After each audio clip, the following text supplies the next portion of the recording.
Bismillahirrahmanirrahim. Assalamualaikum warahmatullahi wabarakatuh. Apa kabar sahabat Manjada Wajada?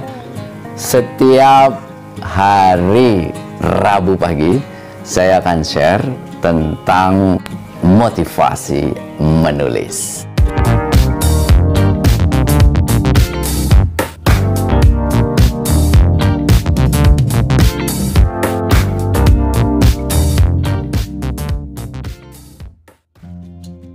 Dan kali ini saya akan bahas salah satu pembahasan kultum PUEBI, ya, pedoman umum ejaan bahasa Indonesia. Saya akan bahas dua hal. Yang pertama adalah penggunaan kata depan di, ke, pada, dan kepada. Yang kedua tentang penulisan kata dasar yang diawali dengan huruf KTSP. Saya akan mulai dengan penggunaan kata depan di dan ke. Kata depan di itu dipakai untuk apa? Untuk menunjukkan tempat, ya. Banyak contohnya, ya. Di Jakarta, di Bogor, di rumah, ya, di antara, di atas, di bawah. Nah, itu penggunaan kata di. Kalau ke, itu menunjukkan tempat dan menunjukkan arah atau tujuan. Jadi kemana? Ke Jakarta, ke Bogor, ke kota, ke desa, dan sebagainya. Kalau menunjukkan selain tempat, waktu, terus kemudian orang, konsep, maka kita menggunakan kata pada, bukan di. Pada pagi hari, pada senja hari, tanyakan pada rumput yang bergoyang, pada sebagian besar, dan sebagainya. Nah, khusus untuk yang menunjukkan manusia, orang, itu kita menggunakan kata depan kepada. Kepadaku, kepadamu, kepada kita, kepada dia, kepada Ahmad, dan sebagainya.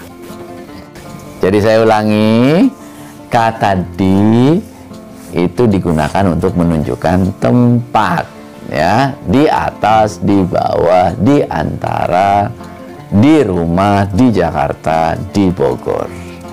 Kata ke menunjukkan tempat juga, tetapi menunjukkan arah atau tujuan. Ke Jakarta, ke depan, ke belakang, ke kota, ke desa, dan sebagainya. Selain menunjukkan kata tempat, kita gunakan kata pada. Pada pagi hari menunjukkan waktu, pada sore hari, ya, pada rumput yang bergoyang, dan sebagainya. Dan kalau khusus menunjukkan orang, kita menggunakan kata kepada. Ini dia kesalahan yang paling umum ini, ya. Kesalahan yang paling umum yang dilakukan oleh teman-teman, yaitu penulisan kata di dan ke. Apakah disambung atau dipisah? Di itu ada dua hal. Pertama itu adalah kata depan yang disambungkan dengan tempat. Di Jakarta, di Bogor, di rumah, di atas, di bawah, di antara. Itu penulisannya dipisah. Satu lagi, awalan di yang digabungkan dengan kata kerja, maka penulisannya disambung. Contohnya, dikelola, dimaksudkan, dikerjakan, disumbangkan, dan sebagainya. Ini jangan terbalik-balik, seringkali terbalik-balik.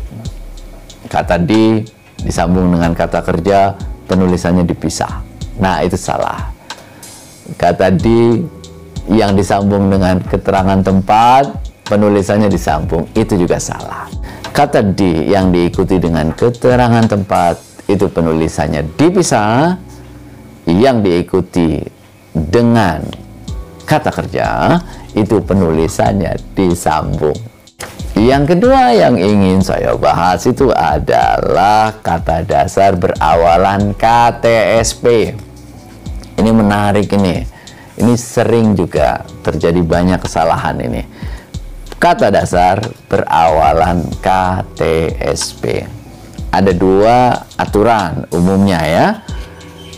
Kalau kata dasar berawalan huruf KTSP diawali dengan me, ya, ditambah di depannya me, kalau kata dasarnya ini diikuti dengan huruf mati, konsonan, maka kata dasar KTSP ini masih muncul. Saya ulangi ya, kata dasar yang berawalan huruf KTSP kalau diawali dengan awalan me, lalu kata dasarnya ini diikuti dengan konsonan huruf hidup, maka kata dasarnya masih muncul. Contoh yang K, kreasi. Kata dasar kreasi kalau diawali me, maka mengkreasikan. Ya. Kriminalisasi, mengkriminalisasikan. Ya. Kritik, mengkritisi. Ya. Nah, ini huruf K-nya masih ada karena setelah K ada huruf R. Nah, sekarang contoh yang T. Transkrip, mentranskrip. Transformasi, mentransformasi. Tradisi, mentradisikan. Traktir, mentraktir, bukan menraktir ya. Karena setelah T ada huruf mati. Lalu kemudian S. Stimulasi, menstimulasikan. Stabil, menstabilkan. Sponsor, mensponsori. Ya. Huruf P, ya. Prakarsa, memprakarsai. Promosi, mempromosikan. Presentasi, mempresentasikan. Prioritas, memprioritaskan.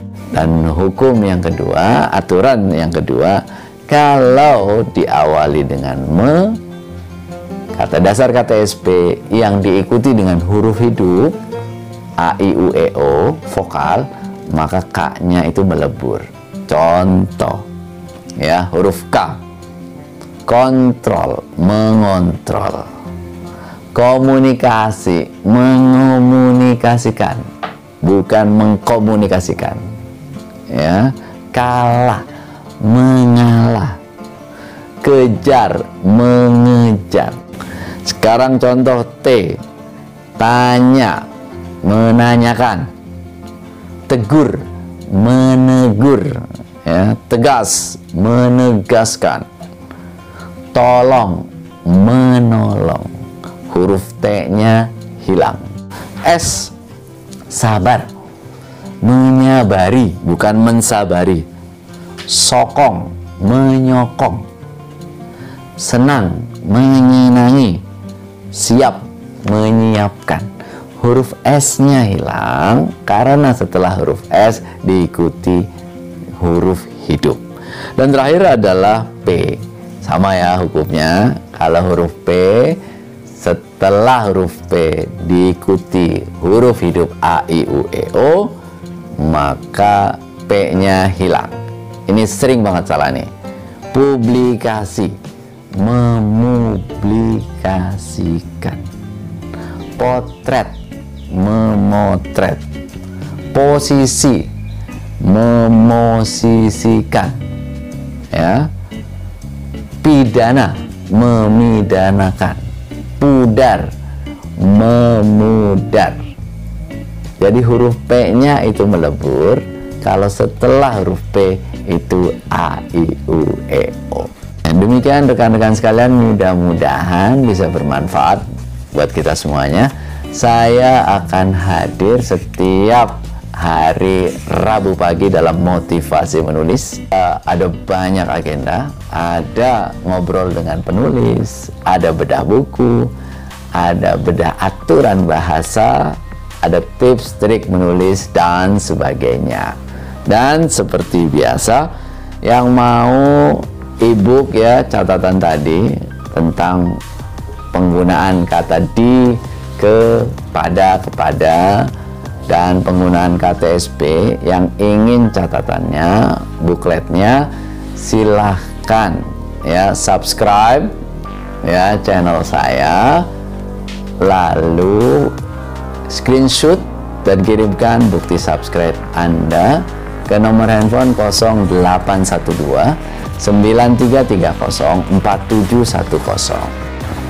Bagi yang sudah subscribe, tinggal screenshot saja, lalu kirimkan bukti screenshot Anda ke 0812 9330 4710. Nanti saya akan langsung berikan ya buklet tentang pedoman ini. Buklet ini tidak boleh disebarkan kepada orang lain, tetapi Anda boleh menunjukkan caranya dengan subscribe video saya, lalu kemudian kirimkan ke 0812 9330 4710. Demikian, mudah-mudahan bermanfaat. Sampai ketemu minggu depan. Salam manjada wajada. Assalamualaikum warahmatullahi wabarakatuh.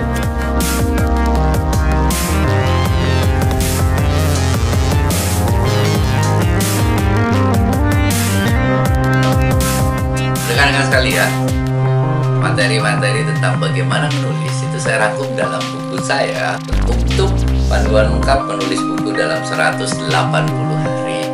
Ini buat para penulis, ada panduan lengkapnya di sini. Mulai dari bagaimana kita mengeluarkan ide, buat outline,